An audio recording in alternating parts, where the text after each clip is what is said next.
नमस्कार, मी अश्विन बापट. संध्याकाळचे 5 वाजता आपण बघतोय एबीपी माझा. समाजवादी पक्षाचे आमदार अबू आझमींनी पुन्हा एकदा अकलेचे तारे तोडले. राज्यभरात वारीचं भक्तिमय वातावरण असतानाच अबू आझमींनी वारीवरून वादग्रस्त वक्तव्य केलंय. नमाज पठणामुळे रस्त्यावर होणारी गर्दी आणि वारीतली गर्दी याची तुलना त्यांनी केली आहे. वारीला मोठ्या संख्येने रस्त्यावर गर्दी होते, उत्सव साजरा होतो, त्याबाबत आजपर्यंत एकही मुस्लिम व्यक्तीने तक्रार केलेली नाही.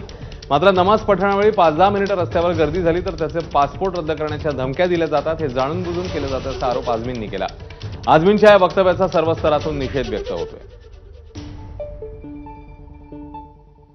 आज तक कभी किसी मुसलमान ने ये शिकायत नहीं किया कि सड़क पर त्यौहार क्यों मनाया जाता है, लेकिन आज अगर मस्जिद भर जाती है तो लोग मजबूरन, कुछ मस्जिदों में, हर मस्जिद में भी नहीं, बाहर 5-10 मिनट के लिए नमाज पढ़ने आते हैं.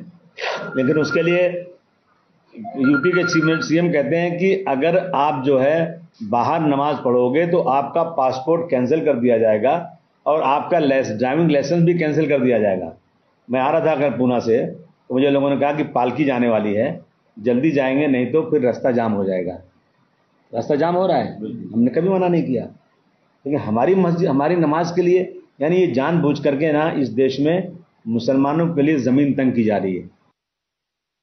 मला असं वाटतं की अबू आझमी यांना वादग्रस्त विधानं करण्याचा शौक आहे.